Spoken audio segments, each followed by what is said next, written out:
tampoco ya continúe, ya creo que ya no, ni espero tampoco que exista otra pandemia ya para esa época. Bueno, donde a mí me tocó votar fue espantoso. Tuve que hacer una cola de 10 cuadras por dizque, las medidas de seguridad y parado ahí en la calle como 1 hora y media, pero yo consideraría que hubiese sido mejor que a la gente le dejaran votar en paz a estar haciendo o montando obstáculos con, con el pretexto de las medidas de bioseguridad, porque al rato todo el mundo estuvo ahí como un mercado. O sea, y así, eso. No sé si alguien tenga algún comentario sobre esto. Sí, profe. La fila que estaba del colegio que es al lado mío se veía desde todo el occidental para abajo. O sea, llegaba hasta el condado. Una fila para solamente un colegio. Entonces, sí pareció medio raro y mi papá también tardó como 2 horas en votar. Todo un relajo. Sí, y ahí es que a uno le da coraje porque esas cosas de los que deberían aparentemente organizar esto y que para tal motivo deberían pensar, no sé, empieza a tener una neurona, no sé, por ahí, ¿no? Funcionando, ¿no? No, y hacen cosas que van en contra de todo sentido común. Eh, y no lo sé, o sea, lo que debió haber sido, si no hubiesen montado en algunos sitios tanta parafernalia, ¿no? Tantos filtros, tantos obstáculos, la gente hubiera acercado, o votado, y se hubiese retirado.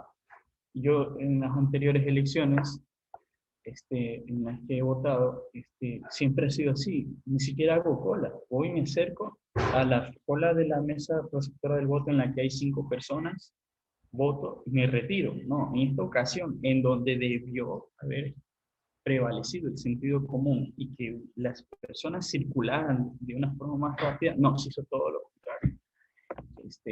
Pero sí, bueno, son cosas que pasan. Y claro, debido a la incapacidad de las personas que organizan este tipo de cosas. Incapacidad que se gana en el colegio. Sí, y cosas así. Bien, comenzamos, tenemos una Randy, actividad. Sí, Javi, sí, adelante. solo algo quería decir. A mí sí, me da un poco de risa desde hace unas elecciones atrás respecto del lugar en el cual me toca sufragar, ¿no? Es una escuela pequeñita, pequeñita, pero es curiosísimo. Sobre todo le decía a alguien para esta cabeza de filósofo, ir a votar a la escuela que se llama, cuyo nombre es Patrimonio de la Humanidad, ¿no? Entonces a mí siempre me surgen ideas y pensamientos en la cabeza, ¿no? Bueno, en mi caso no sé qué pasó. Bueno, era un, un recinto de 8 mesas nada más, porque la escuela es pequeñita, entonces yo no tuve dificultad. Me demoré más en llegar al lugar y luego de regreso a la casa, ¿no? Pero no había ni filas, nada de eso. Pero era el único lugar porque el resto estaba así. Y respecto nada más lo que quería hacer mención, esto solo como anecdótico, es que vamos a empezar en este aporte, espero que así sea, eh, a, a observar un poquito lo que implica el pensamiento crítico, ¿sí? Algunos elementos. Cuando lo hagamos, les invito a que lo tengan sumamente presente, para que ustedes puedan realizar reflexiones bien fundamentadas. Pues es importante tener en cuenta este aspecto, ¿no? De qué se trata el pensamiento crítico, porque hay que saber también cuáles son los elementos que se ciernen en este proceso y tenerlos claritos para poder eh, crecer en este sentido, ¿no?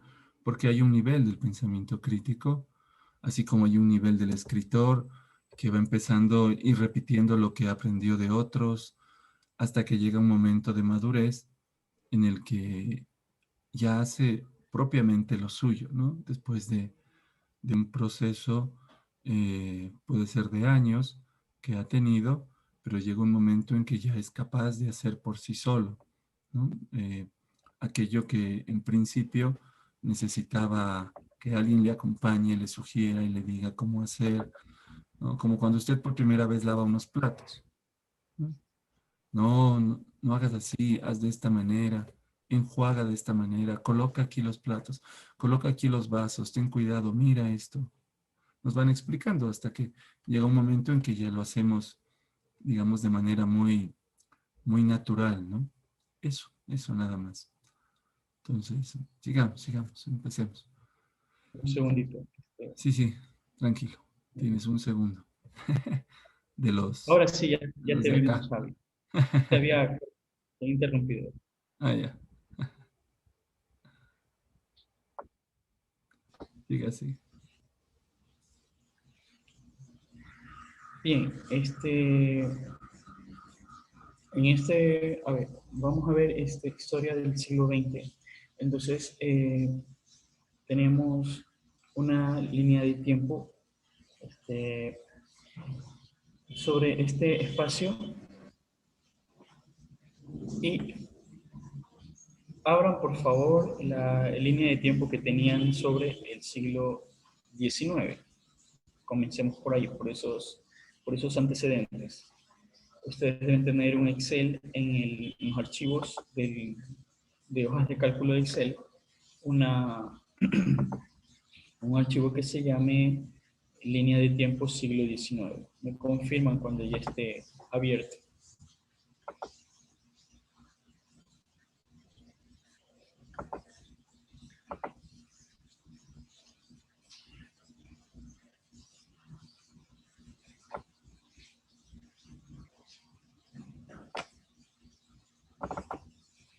¿Estamos?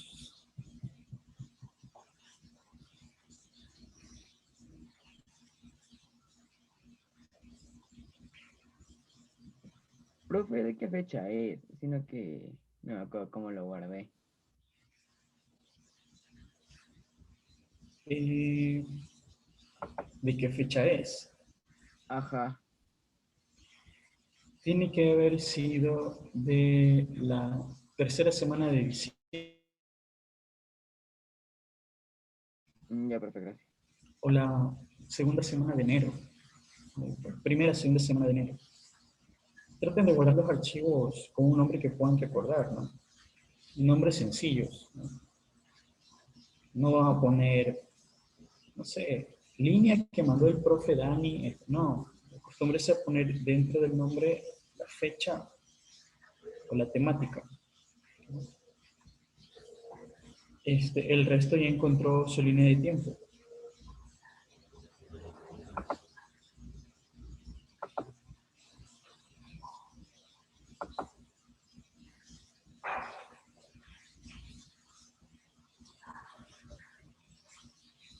Bien, hasta que puedan encontrar algunos, lo pueden hacer en ese momento rapidito.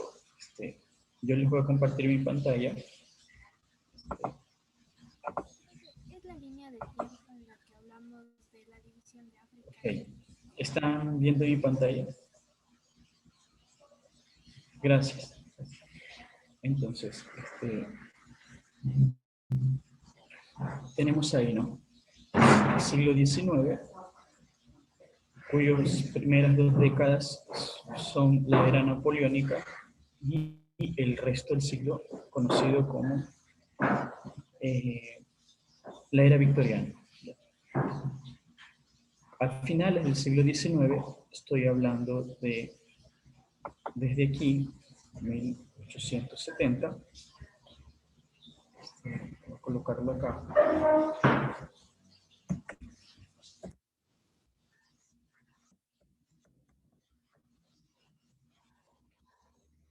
Ahí.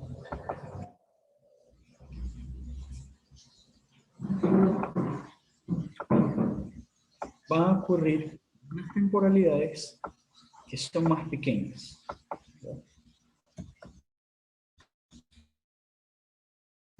pero cuyo nombre nos dicen, nos dan una pista de qué es lo que estaba pasando en el mundo en esa época, sobre todo en Europa. En Europa. Okay. Una de esas temporalidades, esas pequeñas temporalidades, ya nombradas por la narrativa histórica, se llama la paz armada. ¿Ya? Ok. Otra pequeña temporalidad se llama la Bella Época. ¿Ya? Otra de esas temporalidades se llama el nuevo imperialismo. ¿Ya? Y la otra, perdón, la segunda revolución industrial. Conforme nos estamos acercando al siglo XX, el análisis se va haciendo un poco más complejo y ya no es el análisis simple como así se hacía en la edad antigua, ¿no? Que los egipcios escribían en jeroglífico, construían pirámides y vivían en el río Nilo. Ese es como que un análisis meramente descriptivo. Que los griegos hablaban griego y construyeron el Partenón y fueron rivales de los persas. Sí, entonces son cuestiones descriptivas nada más. Ahora, mientras estamos en el siglo XX, hay muchos más recursos, ¿no? Muchos más eventos y y se hace un análisis un poco más detenido de estos. Entonces, hay aspectos, por ejemplo, tecnológicos, políticos, sí, políticos, económicos, bueno,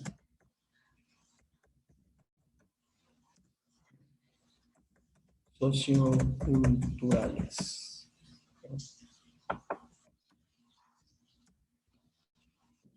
Ya. Esos también hay que tomarse en cuenta. ¿Ya? Ahora, alguien de ustedes, de los presentes, me puede mencionar cuál de estas temporalidades corresponde a estos aspectos.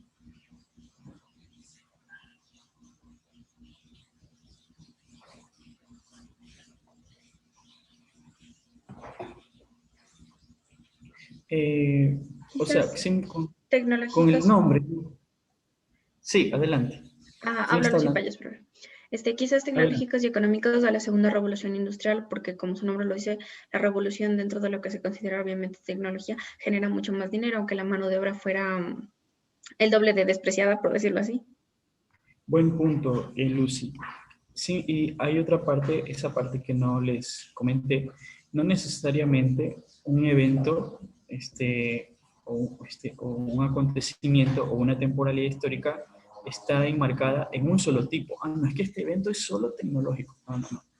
Tal como dice Lucy, hay temporalidades, procesos históricos que son combinación de alguno de estos aspectos que ustedes ven aquí. Y como mencionaba Lucy, la segunda revolución industrial es un evento de carácter tecnológico, pero que al mismo tiempo tiene consecuencias o relaciones económicas.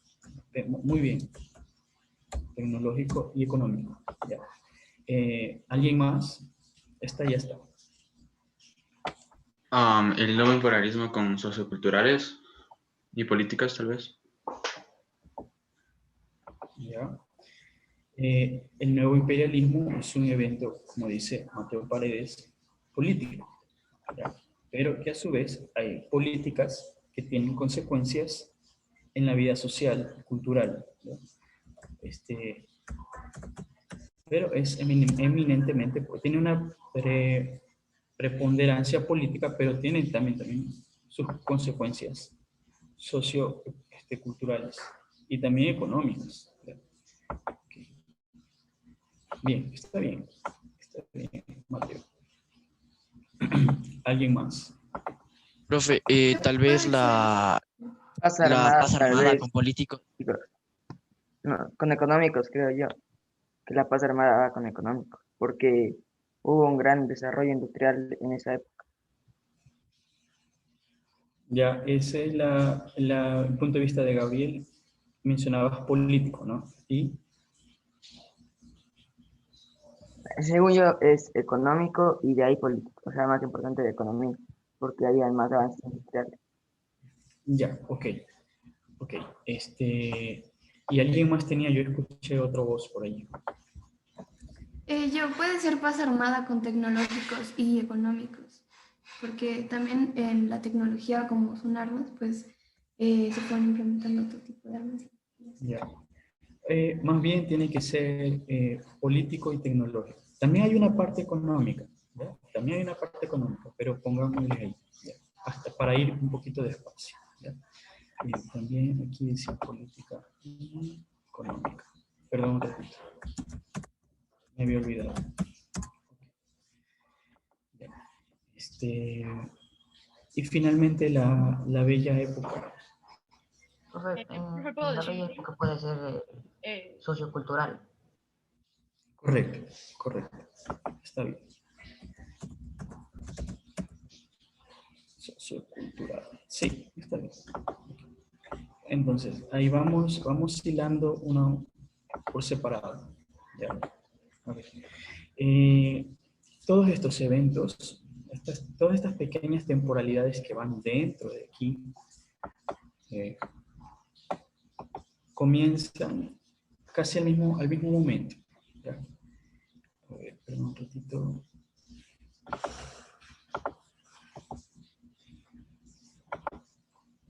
Ya, bueno, ha sido otro azul, no importa.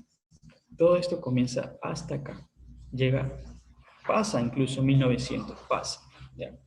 Más bien, estas temporalidades se terminan al inicio de la Primera Guerra Mundial. Se inician a fines del siglo XIX, pero terminan en la Primera Guerra Mundial. La paz armada, como había mencionado, es una temporalidad política, un proceso político y tecnológico, en el que, no sé, alguien de ustedes ha escuchado esto, paz armada, o qué quisiera decir esa palabra, la paz armada.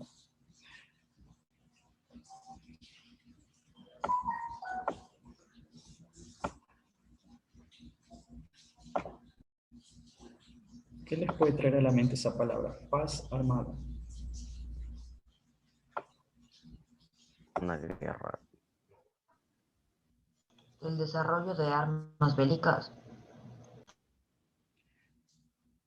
¿Alguien más? Como una paz para prevenir una guerra, algo así. Ya, por ahí. ¿Quién dijo eso? Está correcto. Entonces, Yo, profe Aileen Naranjo. ¿quién? Aileen Naranjo, profe. Ah, ya. Gracias, Aileen. Ya. Entonces, si bien había un periodo de relativa paz en el que corresponde a Europa, ¿no es verdad? Los países europeos se habían embarcado en una competencia por acumular armas. Había paz, sí, pero al interior de cada país, con la ayuda de los avances tecnológicos, cada país empezó a crear arsenales, o sea, no, ¿verdad? Bodegas de armas, porque sabían que en algún momento iba a haber una guerra.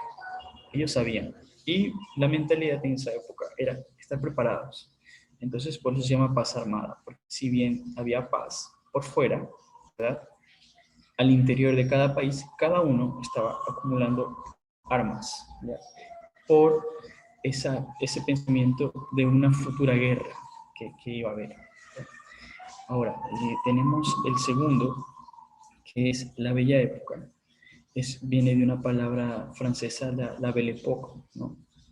En el que, sobre todo en Europa, en Estados Unidos, las modas, las costumbres francesas se habían puesto como que en boga en las sociedades altas. Entonces, eso se veía en el vestido, esos trajes con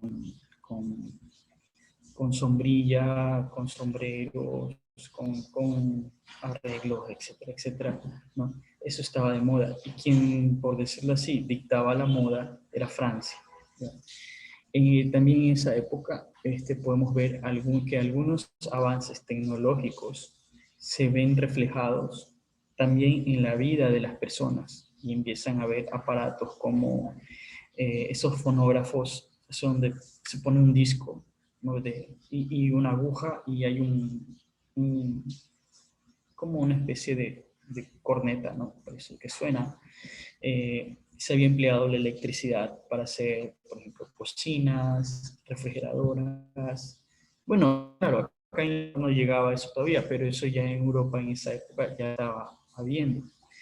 También, por ejemplo, empezó a utilizarse el teléfono y otras ciertos tipos de comodidades, pero que solo las clases altas podían tenerlas, ¿ya? Eso con respecto a la bella época, ¿no? Ese avance tecnológico que hubo a finales del siglo XIX, que fue grandísimo, ¿ya? En todo sentido, ¿no? No solo el avance tecnológico estaba en las armas o en las fábricas, no. También en la vida diaria de las personas esos avances llegaron, ¿ya? Pero bueno, no de todas, sino de las que tenían dinero. Con respecto al nuevo imperialismo, ese nuevo imperialismo, esa palabra quiere decir que hubo antes, en otra época, otro imperialismo. No sé si alguien tenga alguna pista cuál fue el imperialismo anterior y por qué este es nuevo. ¿Por qué esa diferenciación con el anterior? Porque se No hay introdujo el problemas. capitalismo. Ya, esa es una de las características del nuevo imperialismo, pero el capitalismo ya estuvo desde antes, ¿ya? Pero esa palabra, nuevo imperialismo, hace denotar que antes hubo otro. ¿Cuándo fue ese otro? ¿Alguien puede tener alguna idea por ahí? Roma. No, no tan lejos, no tan lejos. En el siglo XIX. Gran Bretaña. Por ahí va, pero no tanto Gran Bretaña. En la época de Francia. Francia ha tenido muchas épocas. Época de Napoleón. No, tampoco. El Imperio Español. Ese. El primer imperialismo, hablamos de, claro, habían dicho, sí, Roma fue un imperio, claro, pero es uno de la antigüedad. Ahora ya estamos en el presente. Cuando hablamos de nuevo imperialismo, se le utiliza esa palabra nuevo para diferenciarlo del anterior imperialismo, y ahí va la diferencia con Roma. Los imperios de la antigüedad eran imperios que tenían un solo cuerpo territorial, ¿no? Un solo cuerpo territorial. Mientras que este imperialismo se diferencia de los imperios de la antigüedad porque en estos imperios los territorios conquistados van más allá de un continente y de los océanos. Y en este primer imperialismo entra el imperio español, que sale de su pequeña España y conquista América. Y forma un imperio global, ¿no? En que hay control del territorio en otras partes del mundo. Ese fue un primer imperialismo. Los viejos imperios, ¿no? El español, el portugués, algo el francés y el imperio británico, que era en esa época pequeñito. Siglo XVI, la época de Colón, de Hernán Cortés, de los incas, de los aztecas, etcétera, etcétera. Esa época termina con las independencias americanas en la época napoleónica. Pero después viene un nuevo imperialismo, un segundo imperialismo, ya liderado por Gran Bretaña, en la época victoriana, ¿ya? En la que esos imperios son construidos a base de buques de vapor, de ferrocarriles, ¿ya? Y este nuevo imperialismo, ya España y Portugal ya prácticamente no tienen colonias, sino que este nuevo imperialismo es la competencia entre Inglaterra, Francia y Alemania. ¿Ya? Ahí entra en juego Alemania. ¿Ya? Es para diferenciarlo del primer imperialismo, en donde fue más bien España y Portugal. El segundo es Gran Bretaña, Francia y Alemania. ¿Ya? Ese es para que vean la diferencia. ¿Y por qué había esa competencia de formar territorios? Yo les pregunto así nomás.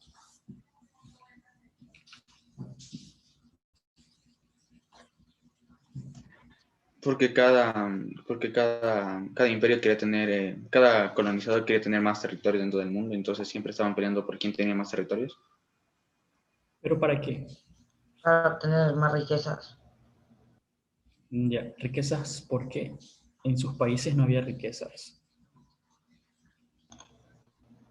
Profe, puede ser para explotar la materia prima de otros países. Eso, perfectamente. Y ahí ya vamos como que conectando las ideas. Claro, en Europa se había riquezas, había tecnología, pero por cuestiones ambientales en Europa no habían las suficientes materias primas que necesitaban para seguirse desarrollando. Y por eso tenían que ir a otros lugares del mundo a tomar tierras para que les pudiesen proveer de las famosas materias primas, ¿no? Como materias primas como cuáles. Los minerales. Algunos minerales en cobre, algodón, cuero, Cacao. cacao, petróleo, cosas que no hay en Europa, no simplemente porque no crecen por cuestiones climáticas o no hay.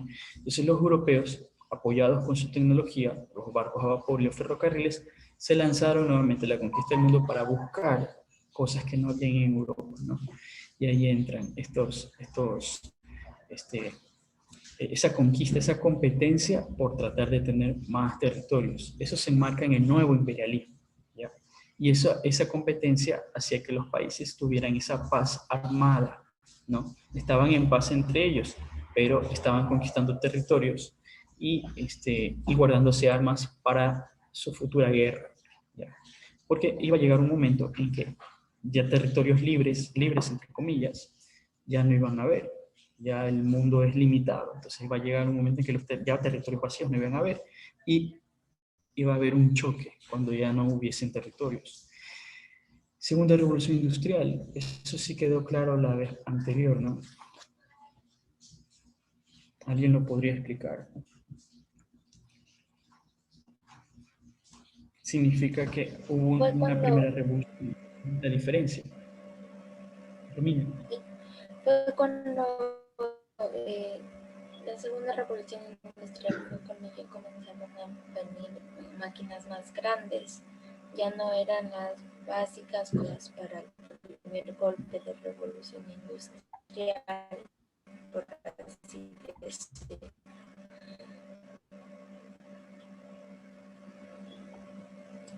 Bien, ¿por qué se diferencia de la primera?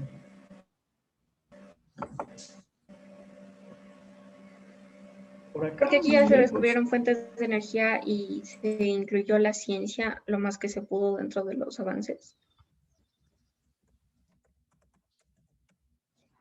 Acá, más atrás debería ser acá. Bueno, pero ya no me alcanza el espacio. Y claro, no, se menciona la segunda revolución industrial, significa que hubo una primera revolución, pero la primera revolución, me he escrito en el chat, voy a revisar. Perdón.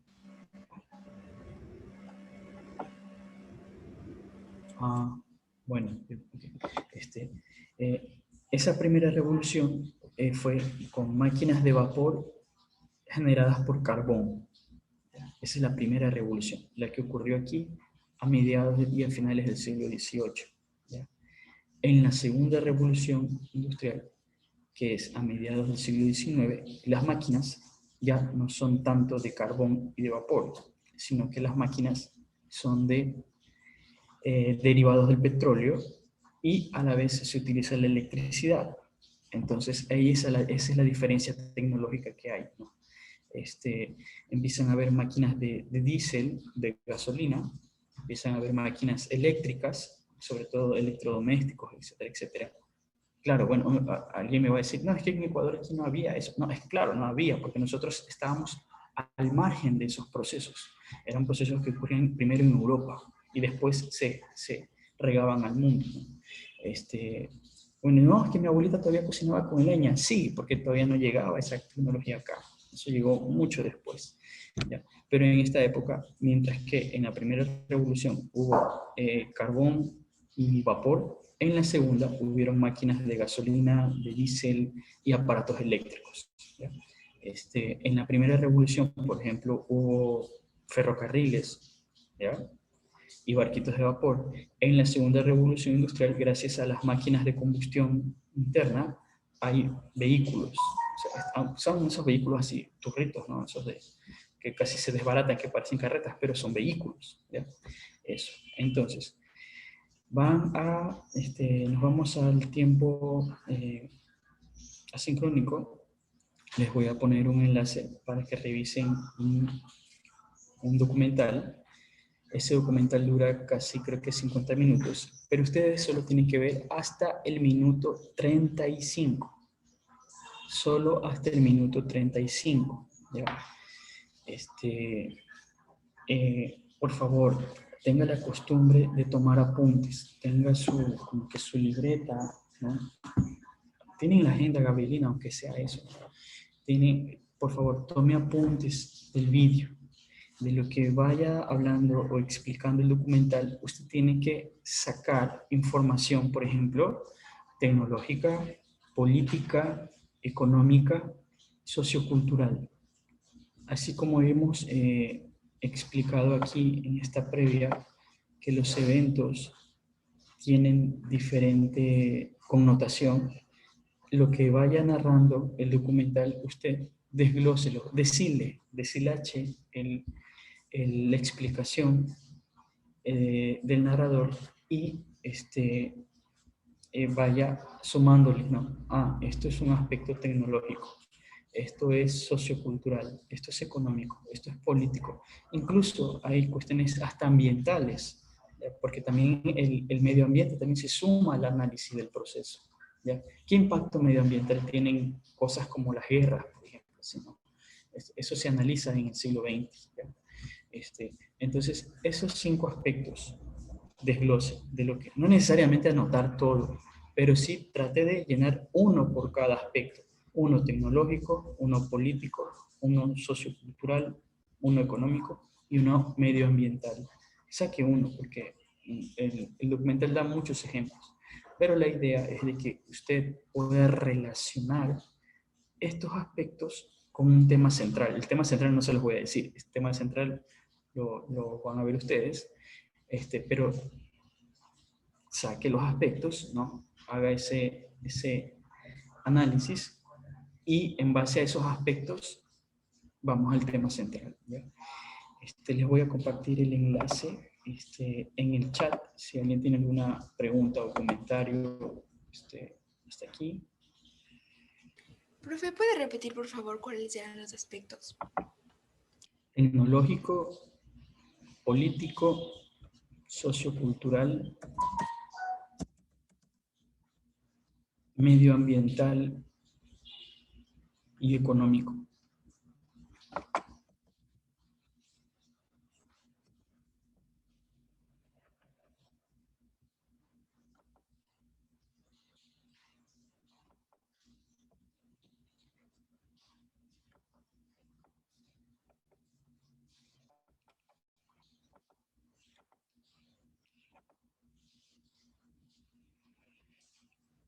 El documental, como dije, dura casi 50 minutos, pero ustedes tienen que ver hasta el minuto 35. Y por favor, tome nota porque después vamos a hacer otra actividad derivada de esta en la que sus notas van a ser necesarias, ¿ya? Ahí está el enlace, arrancamos, son las 8:22. Bueno, como son 35 minutos, hasta las 9. A las 9 nos vamos a volver a ver para compartir lo que hemos anotado, ¿ya? Pueden apagar las cámaras y denle play al documental. No, profe, sí estoy, estaba acomodando la compu, perdón. Ya. Bien. Juan Diego Bustos. Sí, estoy aquí. Sí le escribí. Yo no te veo, pues. Yo le escribí un mensaje justificando la cámara. Estoy con datos móviles porque mi internet no está sirviendo. Bien. Y ya. José Carrera, última llamada. No está. Él sí que no está. Ok. Entonces tengan sus apuntes a la mano. Yo voy a explicar algo pequeñito y luego damos paso a lo otro, ¿ya? Entonces vimos básicamente cómo era el mundo a finales del siglo XIX y a comienzos del siglo XX desde la perspectiva del petróleo, ¿no? Desde la perspectiva de la historia del petróleo.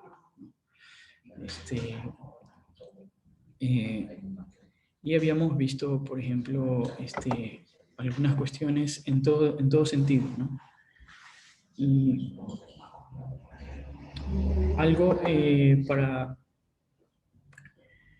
guiarnos es que alguien, yo creo que les había dicho la vez pasada cuando se hizo la retroalimentación del portafolio, ¿no? Algunos habían puesto, ¿no?, que la línea de tiempo había sido el trabajo más importante del segundo parcial. Algunos, aunque otros no comparten eso, incluso habían dicho que en la metacognición incluso habían dicho que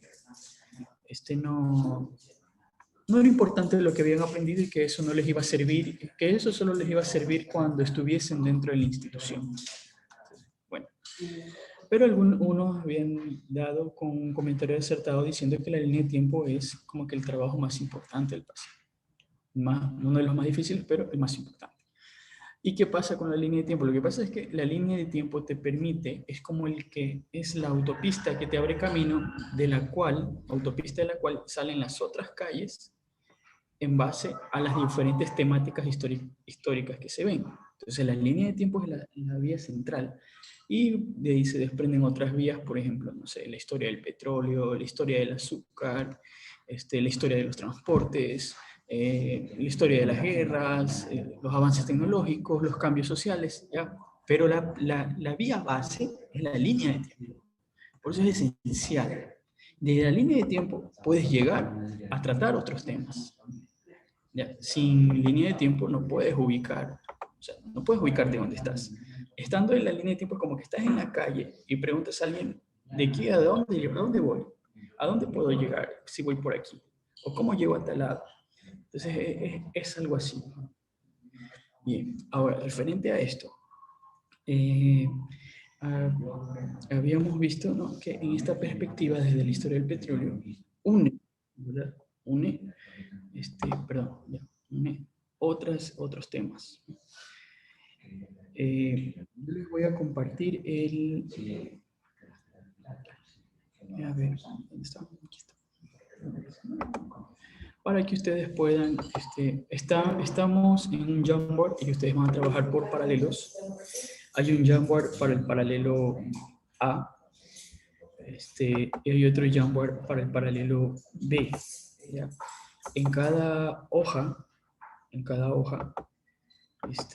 trabajan 2 personas. Como el Jamboard solo tiene espacio para 25 páginas a lo mucho, en cada Jamboard pueden trabajar 2 personas. Una persona trabaja en la izquierda y la otra persona trabaja en la derecha. ¿Ya?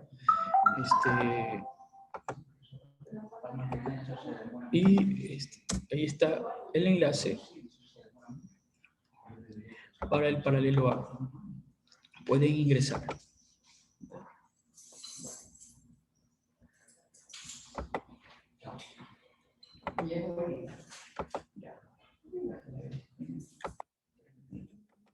Ahora está en el chat el enlace para el paralelo B. Ahí está, para que ingresen también. Ok, entonces, por favor, con sus apuntes que están en la mano, empiecen a trabajar. ¿Cómo van a trabajar? Tenemos las primeras páginas. La primera ya la voy a explicar. Está como un proceso que estamos viendo. Eso ya lo vamos a ver, ¿no? Pero en la segunda página, déjenme compartir un segundo la pantalla para ver de lo que estoy hablando.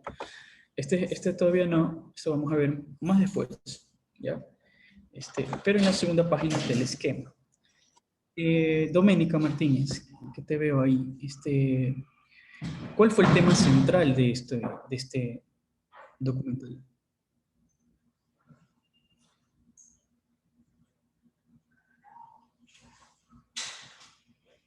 Doménica, ¿estás escuchando la clase? No, parece que está ahí, pero no está escuchando la clase.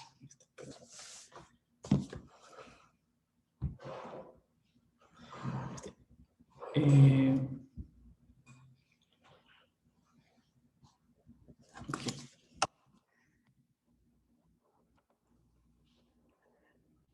Juliana Hurtado, ¿cuál fue el tema central de lo que observaron? El petróleo. Ya, ok.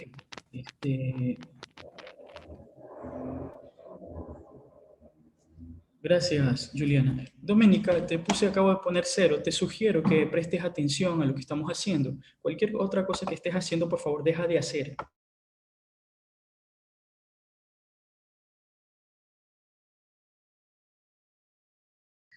Profe, apagó el micrófono.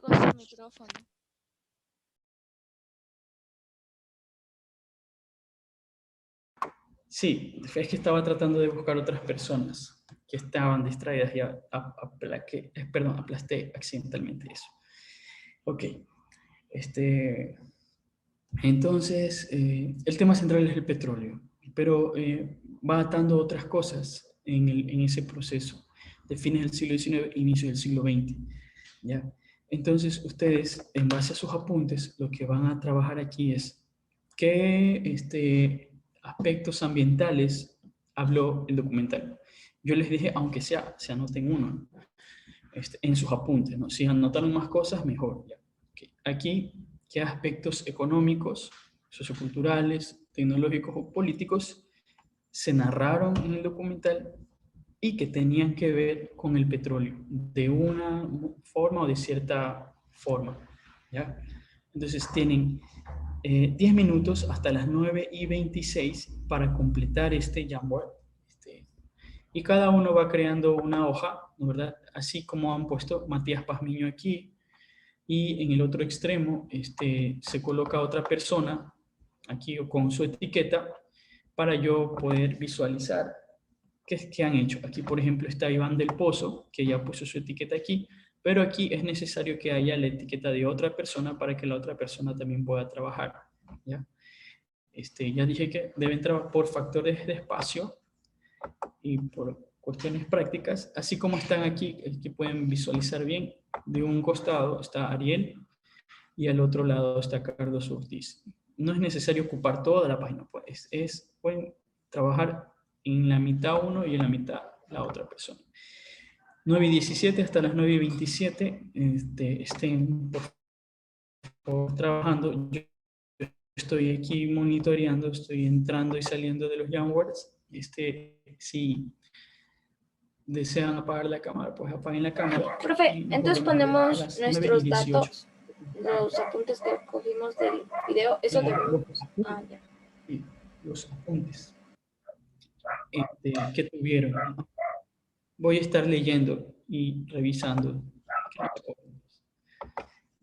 Eso. Ya aquí estoy en el paralelo A y veo que está en la primera página Gabriel Carrillo y sigue Sebastián Correa, Nicolás Mera. Sigan trabajando, por favor. Eso. 9:28 nos volvemos a ver hasta que yo voy a estar aquí monitoreando. Eso. Preguntas, comentarios me hacen. La nota es individual. Sí.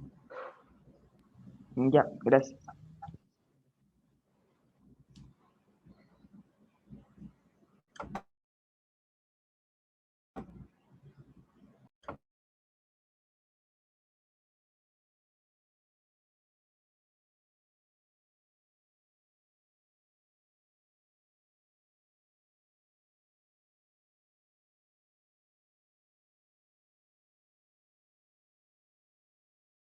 Profe, ¿es uno por cada uno? ¿Podemos poner más?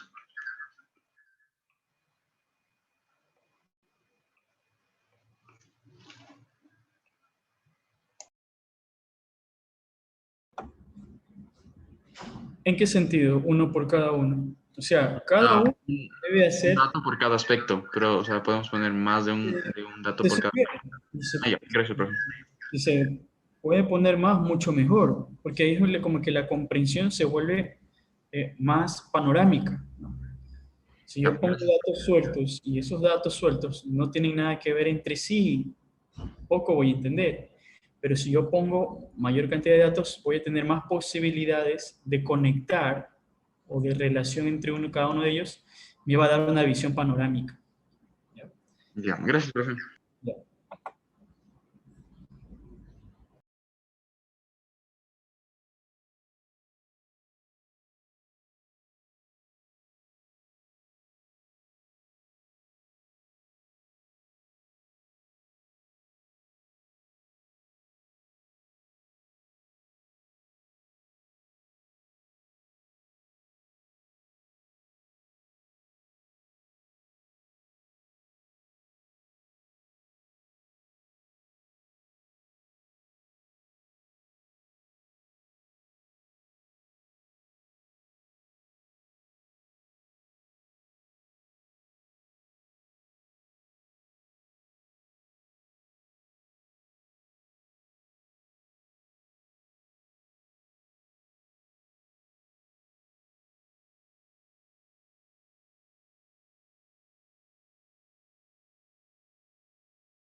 Por favor, estoy viendo que algunos están poniendo lata. Sí, lata.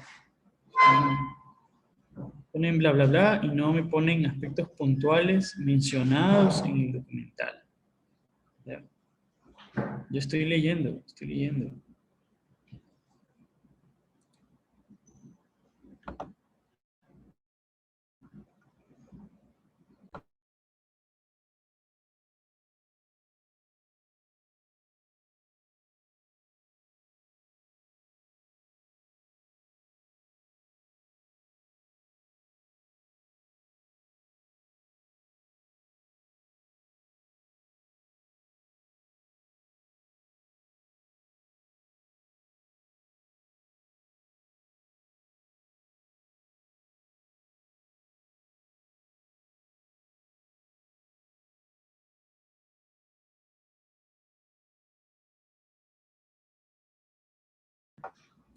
Tampoco es anotar al pie de la letra lo que dice, ese textual, sino de acuerdo a tus apuntes.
no entren. Y otros que al ver la seriedad del asunto recién se ponen a ver el vídeo en el momento en que hay que hacer la otra actividad, ¿ya? Eso como retroalimentación. Todavía vemos, muchos se están manejando en base al mínimo esfuerzo. Es triste, es triste. Otros me han puesto lata completamente, que sí, que el petróleo daña la capa de ozono y que la mariposita y los animalitos y que no sé qué. Y eso no dice el vídeo. O sea, remítase a cumplir las indicaciones que se les da. ¿Ya? Bueno, y uno que se topa con estas cuestiones. Y también tenemos, por otro lado, muy bien, personas que han ordenado, incluso los POSIs están ordenados, está muy bien, estoy leyendo buenos comentarios, comentarios puntuales, ¿no? Como que diga, se cambió el uso del carbón por el uso del petróleo en barcos y trenes. Se acabó, ese es el comentario, nada más, ¿ya? Tenemos, por ejemplo, otros comentarios así muy buenos, en Estados Unidos el suelo no pertenece al Estado, sino al propietario de la tierra. Y sí, comentarios puntuales y bien ubicados, ¿no? Esto es cultural, esto es político. Por otro lado, hay unos que me ponen cosas tecnológicas en cuestiones que son políticas, ¿ya? Es que no tienen todavía la claridad de qué significa cada aspecto, ¿ya? Y cosas por el estilo. Yo dije claramente, ver el vídeo, no googlear cualquier respuesta por ahí, que le ponga ahí cualquier wherever por ahí, no. Ver el vídeo. Número 2, tomar los apuntes clasificados. O sea, no es tan difícil separar que es algo político de algo tecnológico. ¿Ya? Y bueno, y al final, ordenar todos esos apuntes en el Jamboard que se ha colocado. Bueno, yo voy a revisar esto, esto va a ser considerada como la primera nota de este parcial. Y también me he topado con las personas que han puesto tal cual al pie de la letra. No, se trata de recibir esa información, procesarla aquí, y después escribirlos. No, pero son como un espejo reflector, ¿no? Esto es el pack y yo reflejo. O sea, no hay ningún procesamiento mental de la información. Simplemente soy un espejo. Reflejo y escribo tal cual. Soy un copista, un escribano. No se trata de eso. Se trata de que tú me digas con tus propias palabras las cosas puntuales de lo que se está tratando. No de escribir exactamente lo mismo. Ahí no me estás hablando tú, me está hablando el vídeo. Y yo lo que quiero es que tú me digas, para ti, qué fueron las cuestiones importantes a nivel tecnológico, político, económico, etcétera, etcétera. Eso. Sí, voy a explicar esta parte. Bien, a nivel tecnológico, alguien que lo pueda explicar así, en forma verbal, para poder tratar de... ¿Puedo, profe? Adelante, poder compartir. Sí, ahí se hablaba de que el petróleo fue una demanda muy grande, ya que fue el primero que se cambió en los autos por combustible en vez del aceite de las ballenas, y en los trenes se lo hizo por el carbón, se lo cambió, pero solo en algunos, porque aún así se usaba bastante el carbón. También decía en el video que como cuando pasó la guerra esto es más como político, porque los 4 gobiernos que querían como su parte del pastel, como lo dijo el video, porque querían no sé cómo se llama, riquezas de las ganancias del petróleo de los iraquíes.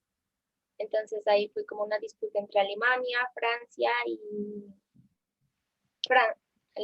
Estados Unidos. Eso se me fue todo. Y ahí dieron cada uno como su parte del pastel.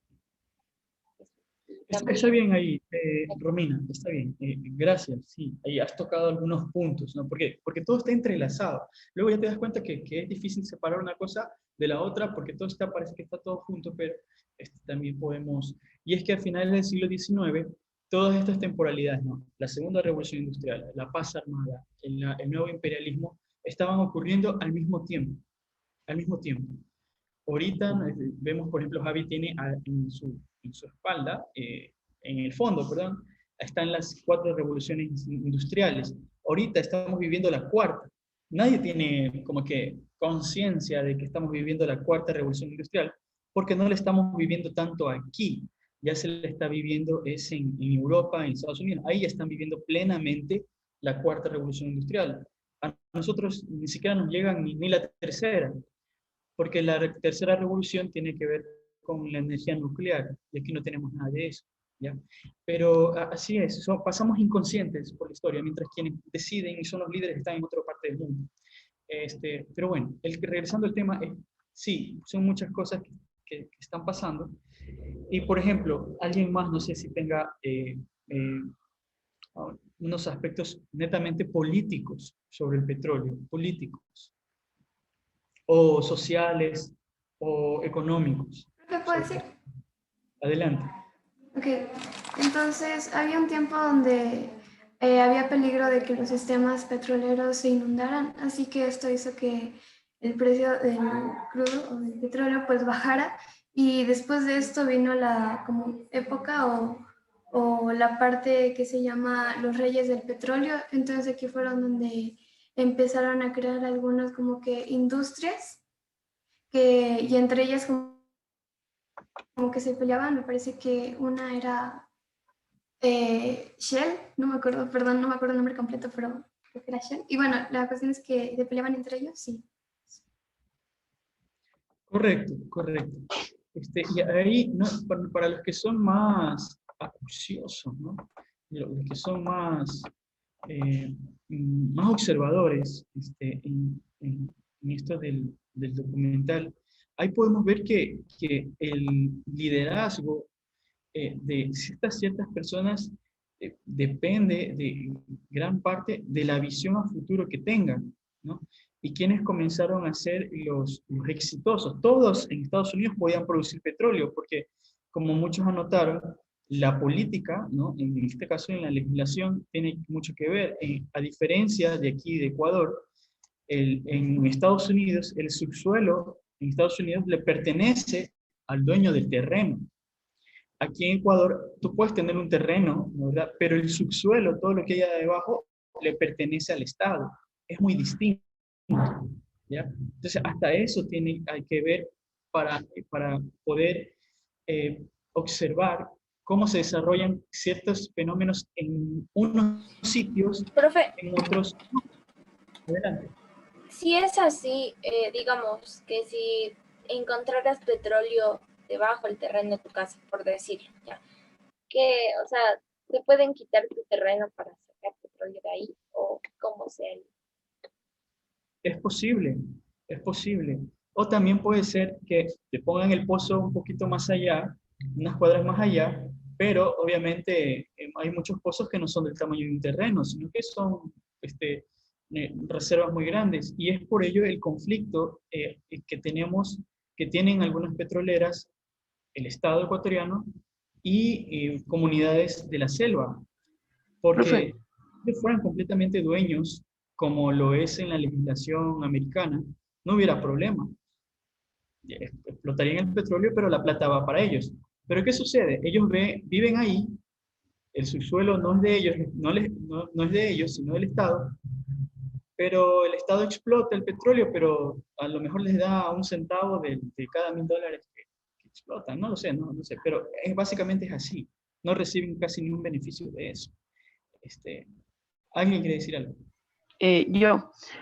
Pero de hecho últimamente ha estado pasando, hace algunos años, vi que pasaba mucho que, digamos, Estados Unidos empezó a mandar gente a sacar petróleo a terrenos donde podía haber, y les daban un porcentaje bastante grande de lo que sacaran petróleo. Y algo más político que dijo, podría ser que Rockefeller empezó a comprar a los políticos para que no le pusieran trabas en su empresa.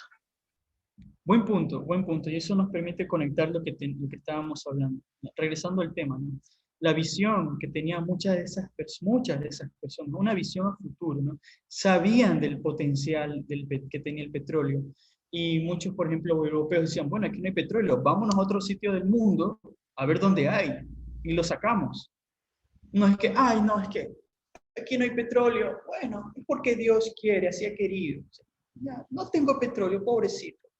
Veo cómo No, el europeo pila, no hay petróleo. Vamos a ver a quién se lo podemos quitar. Yo sé que es algo injusto, pero ahí entra la astucia y esa visión que tenían los europeos. Vamos a ver a quién se lo quitamos, a quién estafamos para hacerle firmar un contrato de concesión y a quién quitamos. Es que así se maneja el mundo. O sea, no, la materia de historia no es algo así de que, ay, felicidad.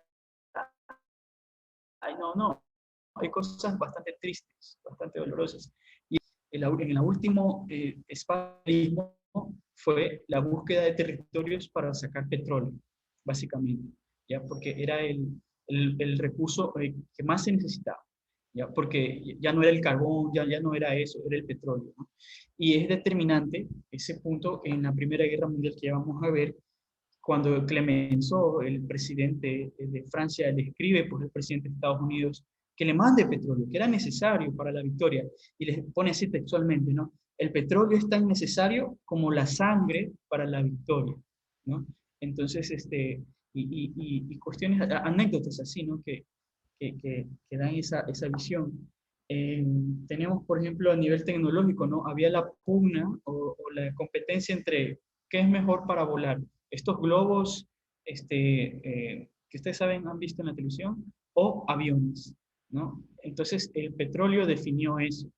A nivel automotriz, ¿qué es mejor? ¿Un barco eléctrico, perdón, un carro eléctrico, un carro a vapor o un carro con gasolina? Al final el petróleo define eso, ¿ya? ¿Con qué podemos hacer tal aparato? El petróleo define eso. O sea, va definiendo la tecnología, va definiendo el modo de vida de las personas. Ustedes vieron ahí en el documental, las personas usaban planchas, aspiradoras, claro, aparatos eléctricos. ¿Y esa electricidad de dónde viene? De plantas que generan electricidad en base al petróleo, ¿ya? Claro, sí, a lo mejor había hidroeléctricas, sí, pero básicamente era energía de petróleo o de carbón.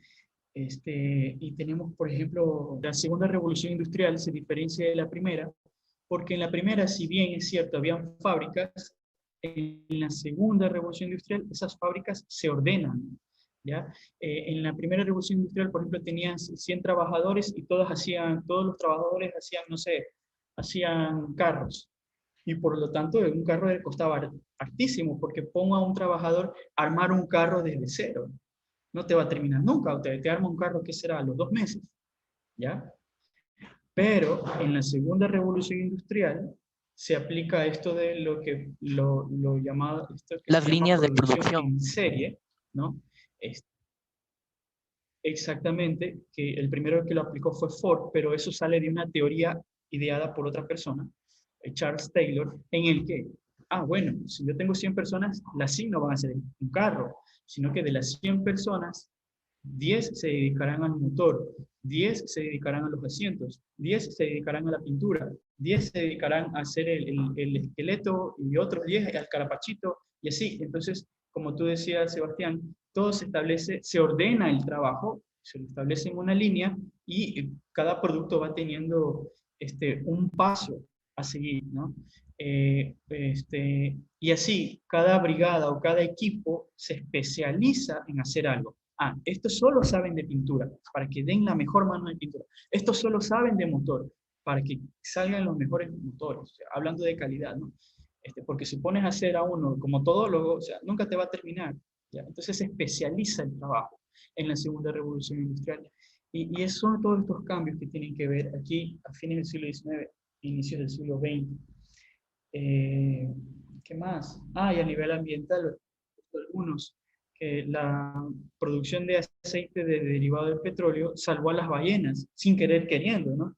No es que porque, vamos a amar a las ballenas, usamos petróleo. No, fue sin querer queriendo, fue una consecuencia sin querer queriendo del uso del petróleo, ¿no? Porque Durante la primera revolución industrial, el aceite que se usaba para engrasar máquinas era el de ballena, porque no había de dónde, ¿ya? Pero ya cuando se descubre el petróleo,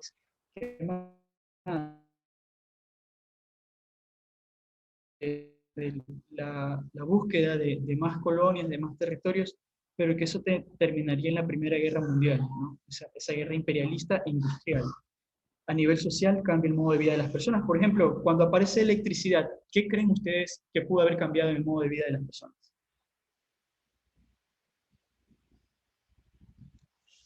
Con la aparición de la Dejaron de utilizar las lámparas esas que utilizaban aceite. Exactamente, porque para prender lámparas de aceite, por ejemplo, para el alumbrado público, se necesitaba a alguien que pasara por cada poste y le pusiera un poquito de aceite para prender. Con la iluminación eléctrica era automática, ¿ya? Y la gente vio que era menos peligroso que utilizar una lámpara de aceite que se puede virar, se puede caer, se puede romper, ¿ya? Llevando consigo un incendio. ¿Qué más? ¿Qué más a nivel social? ¿Qué más podríamos ver? Por ejemplo, yo tengo un Profe. Sí, adelante. Yo tengo una pregunta más que... estaban hablando también de que cuando fueron a Colombia, cuando llegaban, muchas veces en Colombia en esos tiempos primero disparaban antes de preguntar, o sea, después de disparar preguntaban. Entonces el señor que estaba contando eso decía que, bueno, primero un chistito, que comió un empanadado para que no vea sus pechos y no le disparen. Pero, profe, como no se acabó de ver el documental sino hasta el minuto 35 y por ahí estaba recién empezando lo de Colombia, no había entendido el por qué pasaba eso. Ya, eso era una anécdota de él como, claro, había opiniones de historiadores, especialistas, y él que era como que ¿cómo se llama? Un geólogo petrolero. Y claro, él habla desde el contexto del conflicto colombiano, de esto de la guerrilla, los paramilitares. A él, a pesar de que el lugar era un sitio de conflicto, las empresas petroleras se envían a sus técnicos para ver si es que hay petróleo, ¿no? Pero eso es historia reciente, ¿no? Historia de qué será, de los 80, de los 90, ¿ya? Pero él lo contaba como una anécdota, ¿no? Eso no quiere decir que recién ahorita existen geólogos petroleros. Desde esa época, desde mediados del siglo XIX, ya existían estos geólogos petroleros que iban a lugares muy apartados, muy lejanos. Y por eso, de Europa es que le decían que debe ser soltero, no debe tener mucha familia, para que va a pasar mucho tiempo como que ahí no va a estar. Claro, algo así decía que debía ser joven, guapo y súper. No, mentira, pero sí, rudo, así como medio aventurero, tipo Indiana Jones, que para todo terreno, sí, que podía, y eso. Tenemos tecnológico, político, ya hablamos, social también. Por ejemplo, cuando aparece, Daniela Garzón quería decir algo, adelante. Sí, con respecto a lo que es de medioambiental. Adelante. Ya desde que se descubrió el petróleo, desde su primera extracción, ha sido un contaminante del medio ambiente por las extracciones, el humo y los desechos que genera. Y claramente el petróleo ha sido un avance tecnológico, pero sí ha afectado notablemente el ambiente, porque las industrias para lubricar y preservar la maquinaria han tenido que contaminar mucho más. Y incluso antes de las extracciones del petróleo, el petróleo surgía de la tierra sin necesidad de extraerlo así en el agua, y muchas veces los lagos y los ríos tenían una capa negra encima que era contaminación y no permitía la vida de los animales. Y ya. Sí, en ciertas partes del mundo, desde la antigüedad, el petróleo brotaba así naturalmente. En otras sí está muy profundo. Adelante. Profe, ¿puedo hablar yo? Sí, Mateo. Y de ahí Ana María, que también había pedido la palabra. Adelante. Profe, ¿puedo hablar después de Ana María? Sí. Del aspecto sociocultural sería que el uso del petróleo de diferentes formas, ya sea que ellos mismos lo usaban o lo vendían, hizo que Estados Unidos se posicione como la primera potencia sobrepasando a Europa. Claro, en eso los americanos y tuvieron la ventaja, ¿no? Porque ahí surgieron las ideas de cómo unificar todo esto, ¿no? Al inicio, en la explotación petrolera, por ejemplo, una persona que tenía un terrenito sacaba el petróleo, ¿no? Pero no tenía la tecnología ni los medios para transportarlo a otro sitio. Así que otra persona se encargaba de transportar el petróleo. Ese era su negocio. Y otra persona se encargaba de refinarlo. Y otra persona se encargaba, era un negocio muy complejo en el que intervenían muchas personas y habían muchos intermediarios. Lo que llevó al éxito a tipos como Rockefeller o a los de la Royal Dutch Shell es que ellos unificaron todo esto. Y claro, ¿no? Se valieron, lo dice claramente el documental, se valieron de tácticas a veces sucias, ¿no? Para tratar de unificar el proceso de refinación del petróleo y que esto pase de ser de diversas empresas a ser una sola, ¿no? Y empiezan a aparecer estas grandes transnacionales modernas, ¿no? Como el Standard Oil, que luego se le obligó a Rockefeller a subdividirla, de la cual saldrían otras petroleras, que ahora sí ustedes conocen, y que bueno, se convirtieron en los gigantes que nosotros conocemos. Ana, creo que era Ana María, sí, y luego Carlos Daniel, adelante.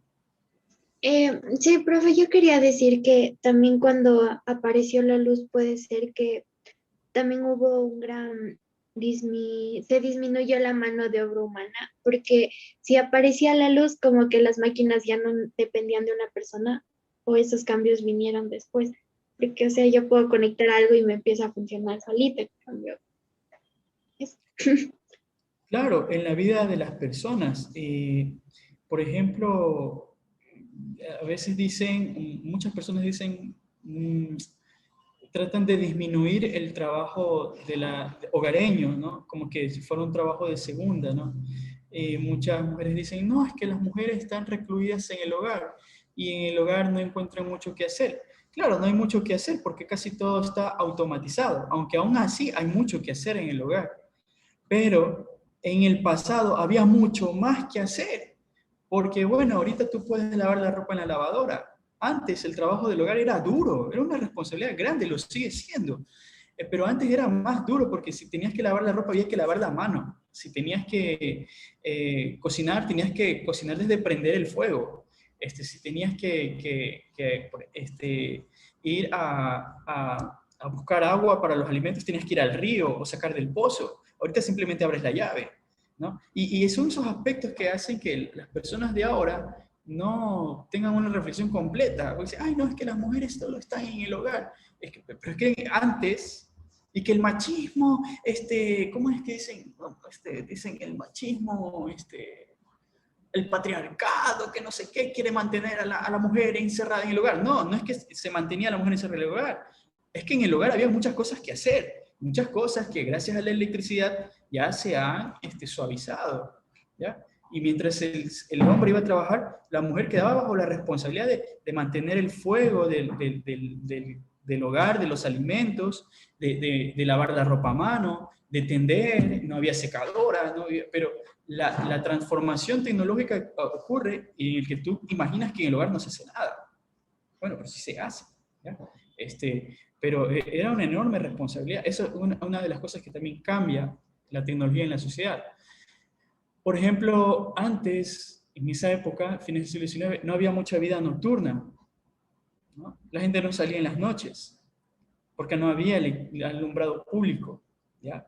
O la gente merendaba a las 6, a las 5 de la tarde la gente merendaba, recién, no sé, compartía una tertulia a las 6, 7 de la noche a lo mucho con velas, y de ahí, chao, a dormir. Pero la electricidad permite que las personas se queden hasta más noche, ¿no? Yo me imagino, les pregunto a ustedes a qué hora meriendan, a lo mejor me dirán 8 o 9 de la noche, no sé. Antes, esa hora de merienda era 5 o 6 de la tarde. La electricidad posibilita que el ser humano se quede más despierto y que incluso cambie su hora de sueño, ¿ya? Y son cambios que ahorita ustedes no se dan cuenta porque ya cuando nacieron ya estaba así, pero revisando la historia son cambios que fueron ocurriendo paulatinamente. ¿Alguien más? Estaba, creo que Carlos Daniel. Sí. Profe, ¿puedo ir yo después de Carlos? Sí, sí. Ya, profe, yo le iba a complementar una cosa de política.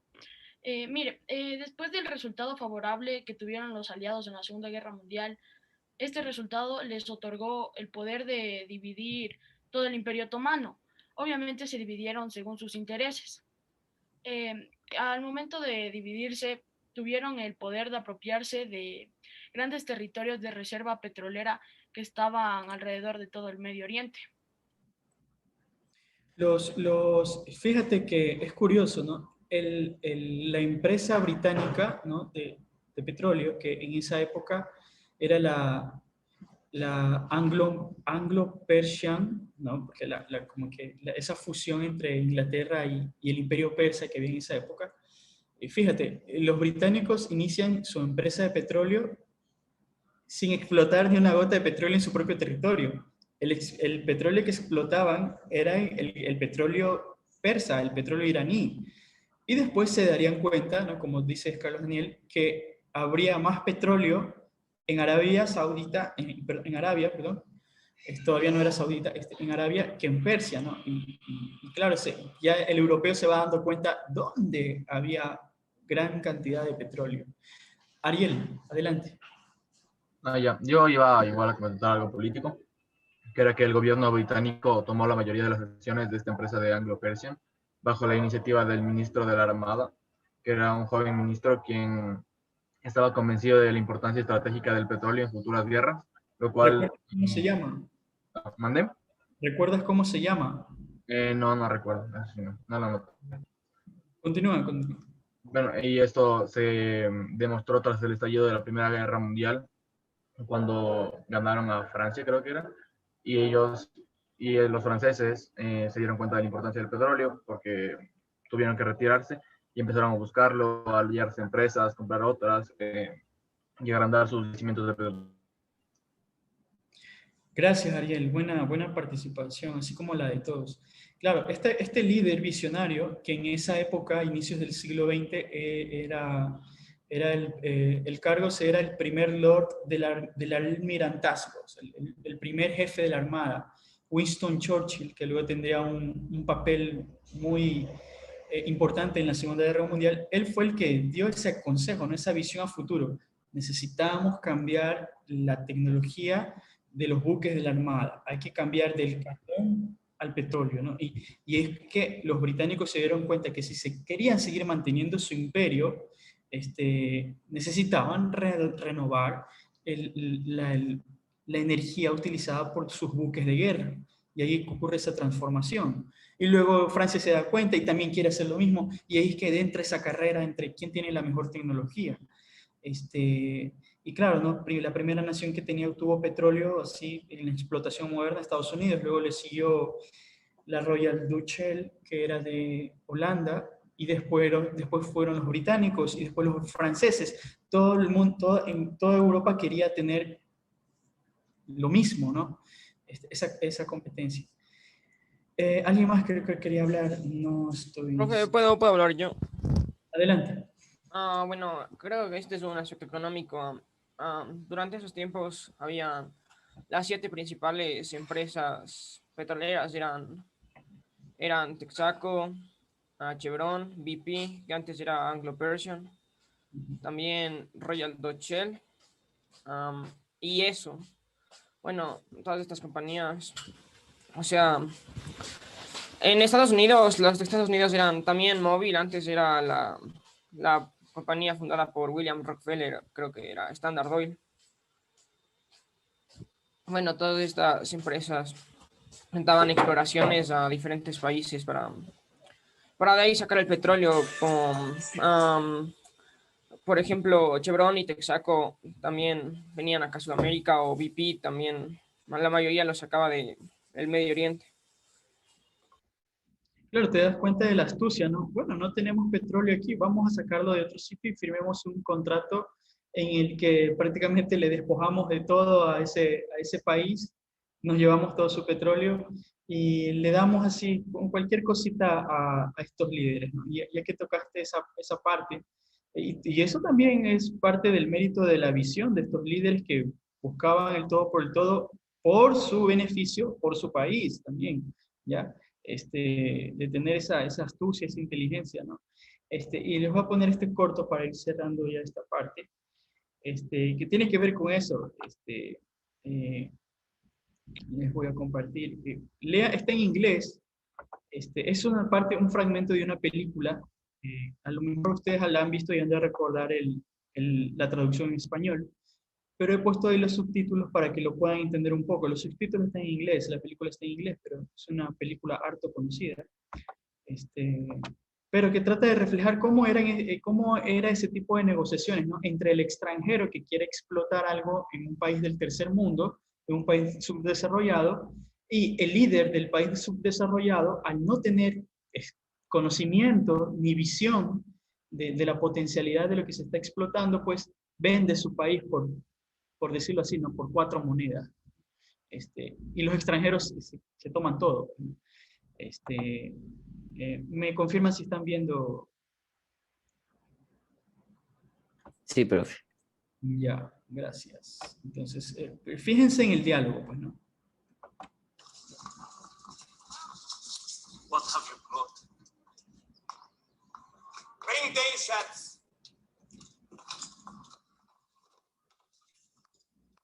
Precious valuables, Your Highness. Donated by some of the families in all of Germany.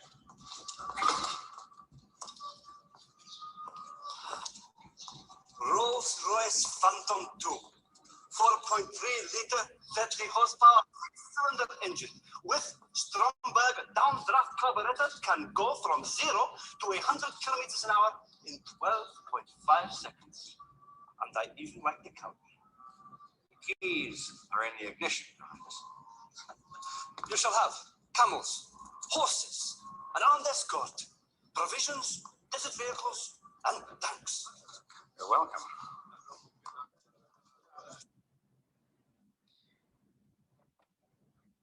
Bien, no sé si alguien ha visto esta película o tiene alguna idea de qué trata ese diálogo. Sí, profe, es de esa de Indiana Jones. Ya, Indiana Jones, gracias, Silvas. Y precisamente, creo que era La Última Cruzada, se llama esa película, pero en el diálogo alguien trató de visualizar de qué se trataba, de qué estaban hablando, bueno, a pesar de que estaba en inglés. Profe, puedo decirle yo. Adelante. Le dan o sea, le intentan hacer como negociación al señor y le dan un baúl de oro. Y luego él les da los Rolls Royce y camellos y caballos y tanques y un montón de tonterías solamente por ese baúl. Ajá, algo va por ahí. Sí, va por ahí. Claro, ¿no? Van estos alemanes y quieren permiso del sultán para poder explorar y explotar algunas cosas, ¿no? Y los alemanes le traen un baúl de oro para que el sultán les dé el permiso, y el sultán, bueno, no está tan interesado en el baúl de oro, sino que interesa simplemente que le den ese carro en el que llegaron los alemanes. Le fascinó el carro, ¿no? Y ahí es que describe el carro, ¿no? Rolls Royce, tantos cilindros y no sé qué. Y bueno, los alemanes simplemente le dicen, las llaves están puestas ahí, súbase, ¿no? Pero lo que trae la idea es de que, ¿qué es un carro? ¿Qué vale un carro para los alemanes? No mucho. Casi nada. Es un pelo más al gato que se le cae, un carro para los alemanes. Pero por ese tipo de baratijas se venden los líderes de países subdesarrollados que no conocen o están mal asesorados. Y así ocurrió muchas veces en estos contratos petroleros, ¿no? Llegaban los extranjeros, ofrecían migajas, se firmaban, vamos a tener mucho dinero. Claro, sí, pero estas empresas se llevaban mucho más dinero. Entonces, eso, para terminar, así fueron los primeros contratos petroleros, y así fue el modo de vida de fines del siglo XIX e inicio del siglo XX. Actividad. Les voy a compartir un documento en el que ustedes deben de leer cada página por año. El documento está en el Drive, les voy a compartir ya el enlace, pero esto ya lo vimos con algunos en el espacio de refuerzo académico, pero también deben realizarlo ustedes.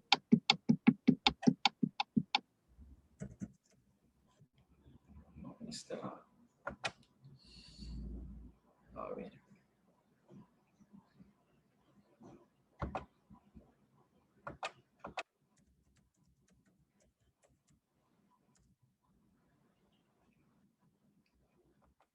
Ok, primero les voy a compartir esta aplicación.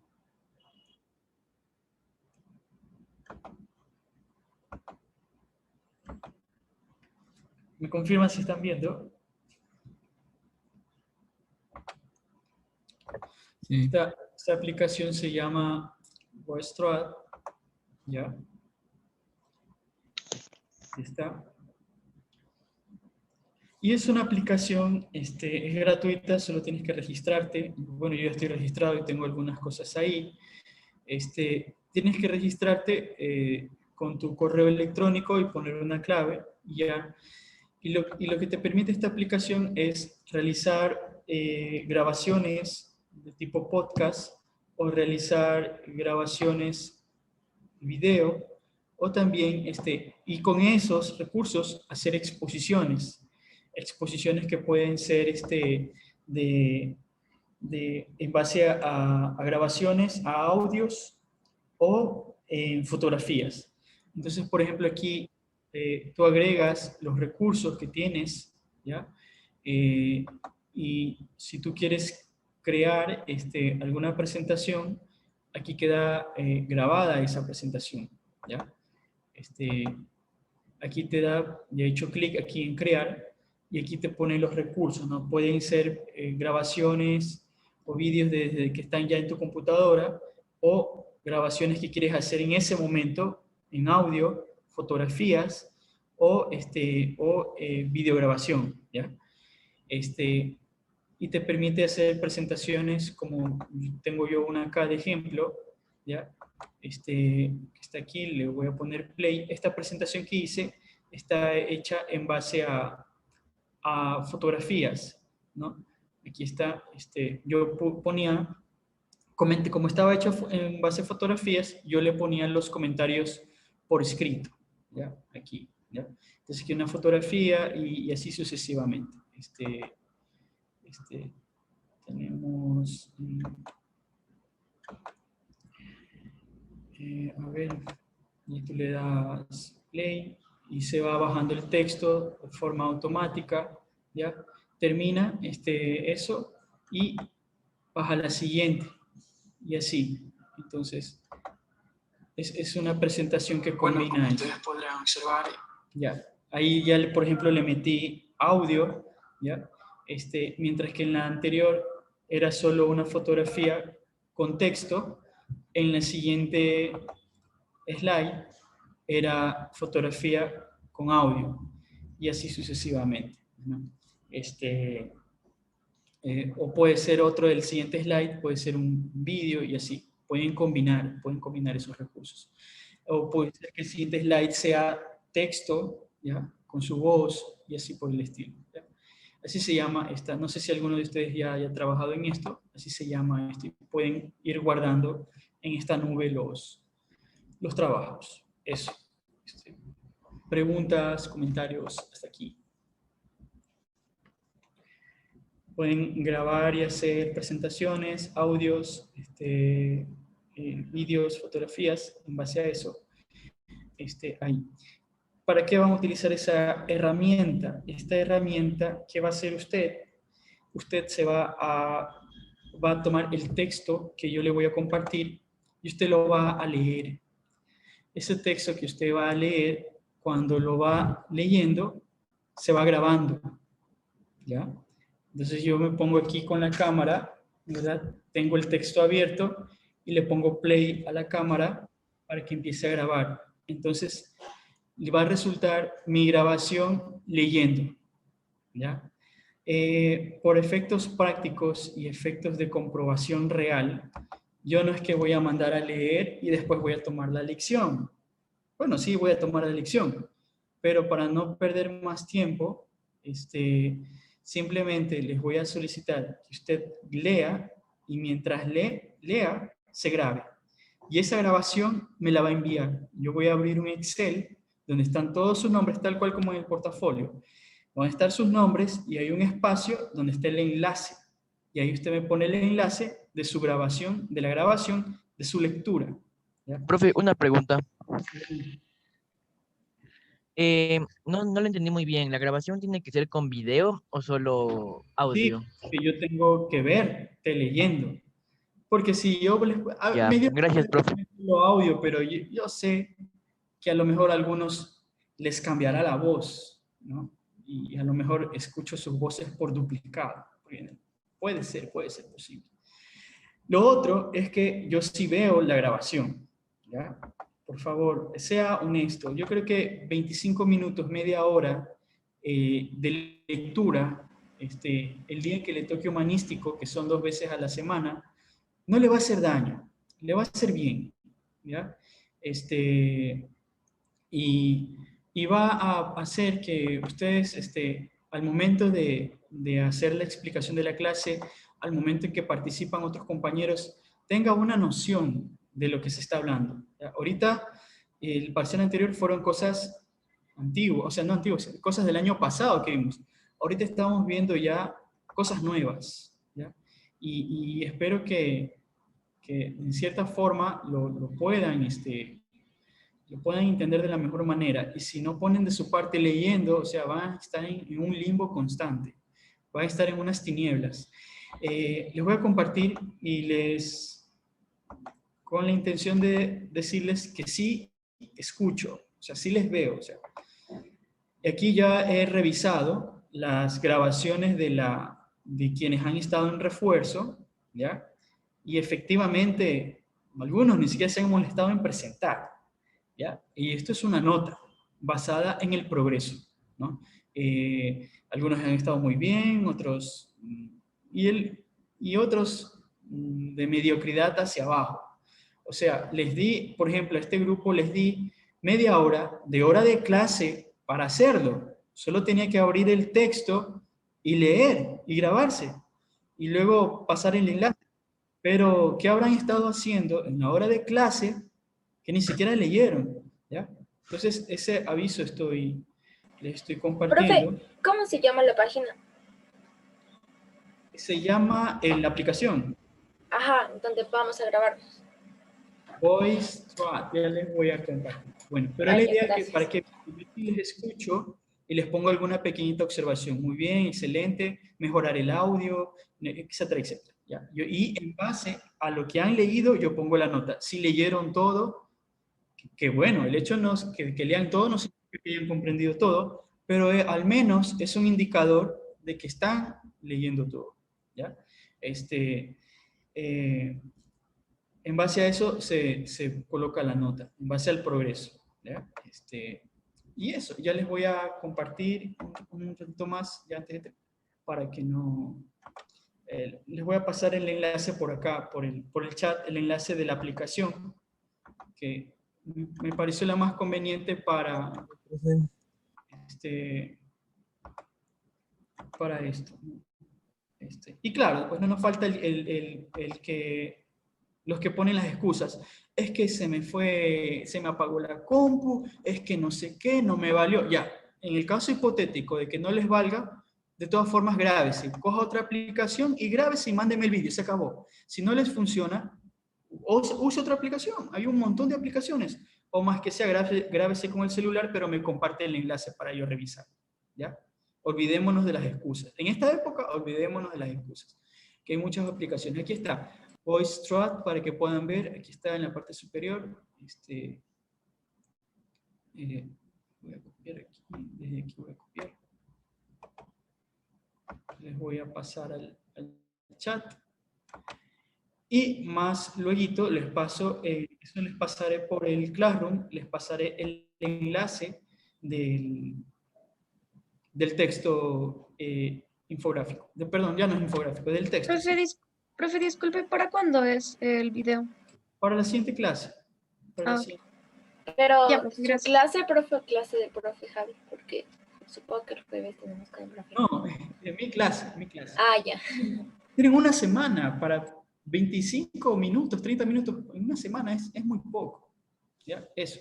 Ahí está, les puse el enlace en el chat y con eso me despido, chicos. Una pregunta. Adelante. Antes de... O sea, no sé si es que yo amanecí más dormida del usual, pero hay algo que no me quedó claro. O sea, tenemos que grabar esto, sí, eso sí, ya nos va a pasar la información y demás, pero me mareó un poco lo que dijo con la exposición y de cómo se va a utilizar, entonces no sé si es que... Es que es una herramienta que se puede utilizar para muchas cosas. Por el momento, simplemente les he pedido que empiecen a leer y para asegurarme de que lean, les pido que se graben. Pero, por ejemplo, cuando ya, si es que llegase a mandar alguna exposición, pueden utilizar esa aplicación, graban su exposición ahí, con fotos, o ustedes hablando, o con una presentación, un PowerPoint, pueden combinar esos recursos y me mandan su exposición por ese medio. Entonces ya no perderemos mucho tiempo que tal grupo salga, que exponga, sino que me envían y yo revisaré sus exposiciones desde la comodidad de mi casa en las tardes. Ya no ocuparemos. Profe, ¿cuántas hojas son? Es como una hoja por año, son 10 hojas, pero hay Sí, pero ¿cuántas tenemos que leer? El texto está, eso me faltó un punto importante. El texto habla desde el año 1900 hasta 1913, antes de la Primera Guerra Mundial. Pero usted lea hasta 1910. Usted ¿Y si ya hicimos eso? Si tú hiciste eso, tienes que volver a hacer. Ok.